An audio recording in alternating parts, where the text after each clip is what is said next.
Think about the line. Clear out the room, I'm coming through. They wanna see what I'm about. Yeah, I got skills, do it for the thrill. I'm on a paper route. Extra, read about it. I'm today's trending topic.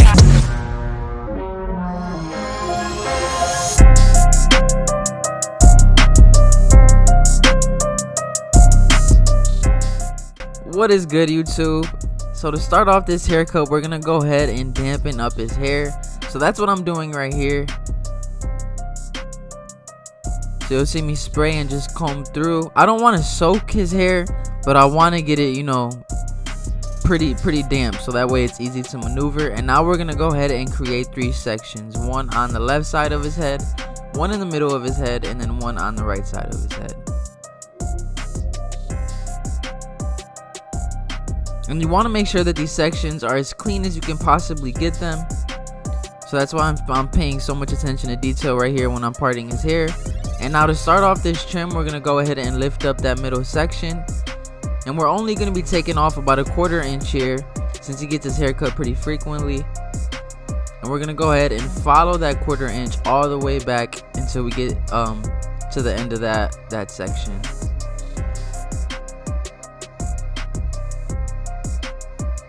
And after we complete that section, we're going to go ahead and comb it all over to the right. And then we're going to take horizontal sections, and we're going to use that middle guideline as our reference point.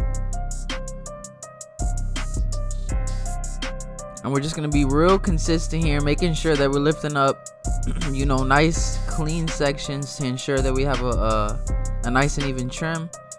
And we're going to follow that all the way to the front of his head.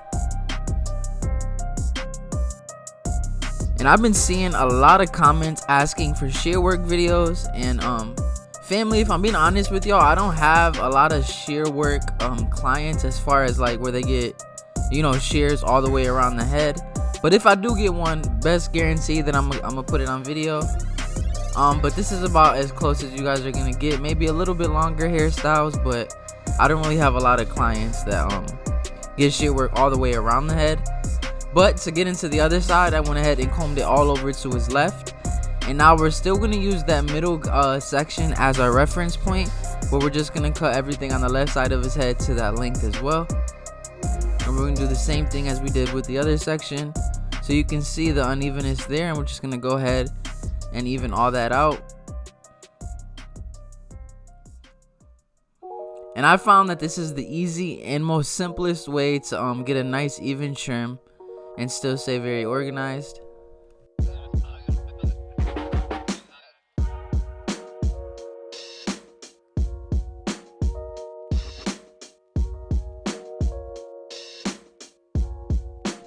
And I'm not pulling up with too much tension here. I'm kind of pulling up more relaxed. And now we're gonna go ahead and connect his crown to the sides. So I went ahead and just made a section, and we're just gonna go ahead and connect that right to the sides. And the reason I'm doing this in the back is because I want to keep his crown full, because the alternative would be to cut it all off, and that would just give it a very not nice shape. So we want to keep that crown nice and full so it lays nicely. And right here I'm just cross checking, so you'll see me pull up the hair and kind of clip anything that isn't even. And now I'm going to go ahead and dry it with the diffuser. And the reason I'm using the diffuser is because I want to dry it in its natural position, since he wears it a little bit more messy, and kind of let it do what it does. And now to get into the fade, I'm gonna go ahead and start at the bottom of his eyebrow and then slope it around his ear. And this is gonna be a low fade, so you'll see me drop it towards the back. And you'll see when we get into the fade that this client's head shape is very difficult to work with, especially in the back of his head. He has a lot of indentations. Like you can already see the darkness that is near his occipital bone before we even start the fade. So this is going to throw some challenges our way, but I'm going to show you guys how to maneuver with those challenges. And now to get into the next step, I'm coming in with my clipper all the way open here. And we're going up about 1 inch, and we're going to keep that same exact shape where we drop it towards the back. And you'll see as I get towards, you know, the back of his head, I'm making the guideline just slightly thicker. And that's because I want to make sure that I'm giving myself enough room to have that nice gradual blend in the back. And now to get rid of that line in between the open and the bald, I'm going to come in with my clipper closed. And as I move up in that guideline, I'll go ahead and open up that lever. So right here, I'm just attacking that line, trying to get rid of it.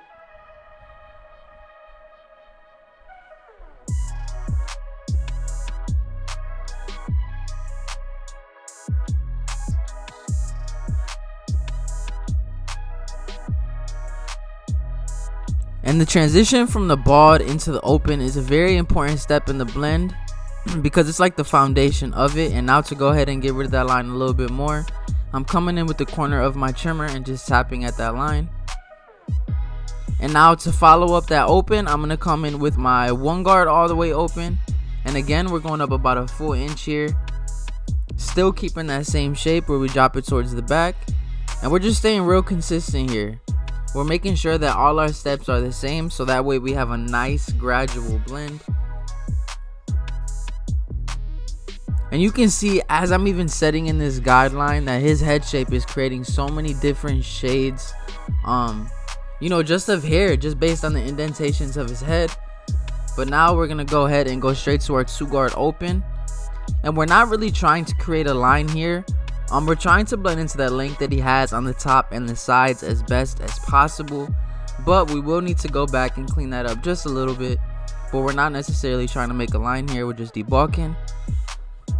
And now right under that 2 guard open, I'm going to come in with my 1.5 open, and then I'll gradually start to close that lever until that line is blended out.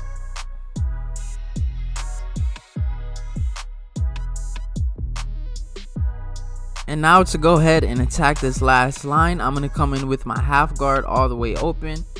And then again, we're going to go ahead and gradually close that lever until the line is as blended out as possible. And the reason I always go in open when trying to get rid of a line is because you can always take off hair, but you can't put hair back on. So when you start open, it gives you a little bit more room for air than as if you were to go in close and take off too much hair, you know what I'm saying? But now I went ahead and I grabbed my number 4 guard, which would be the biggest guard that we use, and we're coming off the shape of his head here, trying to blend into that weight that he has on the sides. I'm not trying to dig in too much because I want to maintain the shape that he has, but I am trying to go ahead and you know, lighten up that bulky area. And now I'm detailing right here with my 1.5. And that blend is coming out pretty clean. And now we're gonna go ahead and go to the other side and do the same exact steps. We're coming in with my lever all the way open, about a full inch, dropping it towards the back. And now I'm gonna come in with my lever closed, and we're gonna open up that lever until that line is completely blended out. And the reason I clipped up his hair is because he likes to line up the box area or the corners of his lineup. So I just went ahead and lifted that up so I have it out of the way. But we are keeping weight there, so it is not going to be a disconnected haircut. We just wanted to go ahead and lift the hair up out the way so we don't cut it, you know what I'm saying? And now we're going to follow that up with our 1 guard all the way open. Still maintaining the shape of the fade, which drops towards the back.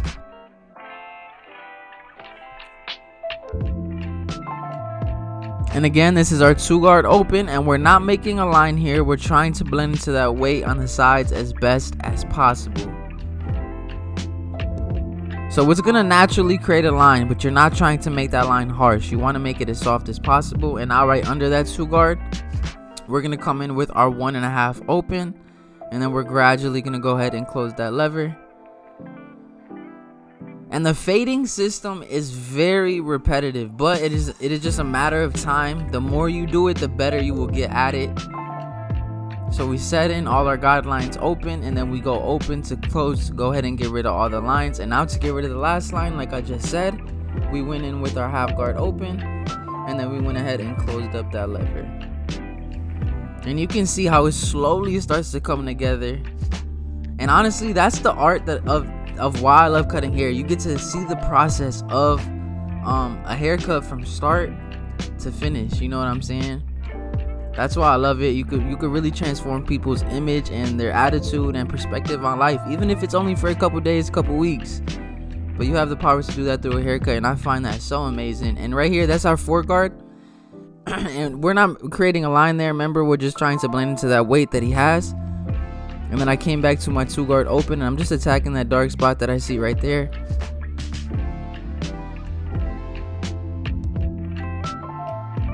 And now I'm going to follow it up with my thinning shears, and this is going to allow me to maintain the shade of darkness or the hair that he has there. But what it's going to do is just soften everything up to make sure that the blend is a little bit more consistent, you know what I'm saying? And I saved the back for last because this is where we're going to spend the most of our time.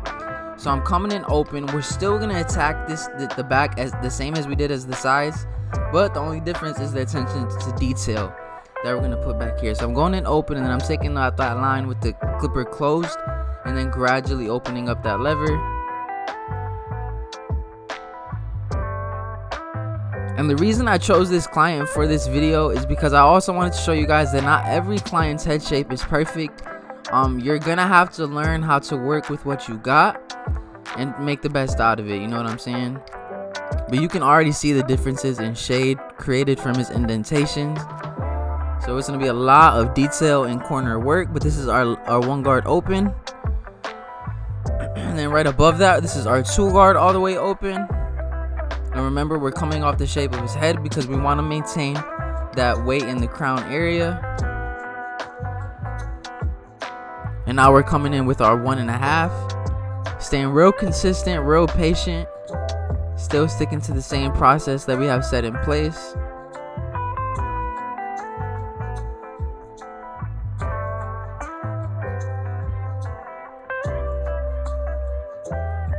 And now we're doing the same thing on this side. And you can see that light spot right under where I'm working, and I did not patch him in any way, shape, or form. That is the 1 guard open guideline, but because he has a little bulging out area there, it created like a little lighter spot. So we're gonna go ahead and just work at that. And now to get rid of that last line, I'm coming in with my 1/2 guard all the way open, and then I'm going ahead and closing up that lever gradually.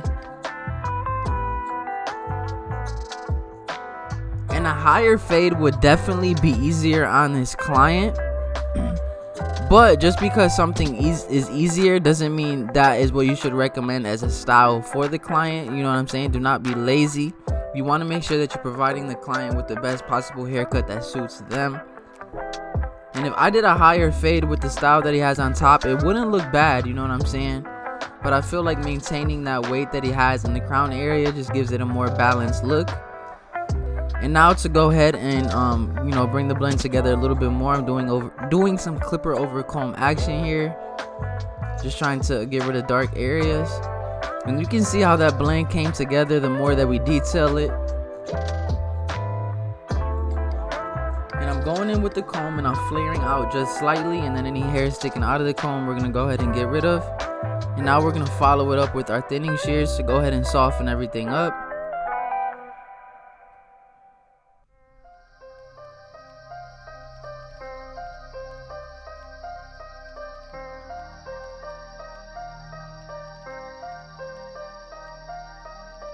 And now we are going to go ahead and line up his arch and box area, and I'm starting at the top of the arch, and then I'll go to the bottom and connect it in the middle, and that's gonna allow me to get that nice round shape without digging into it too much.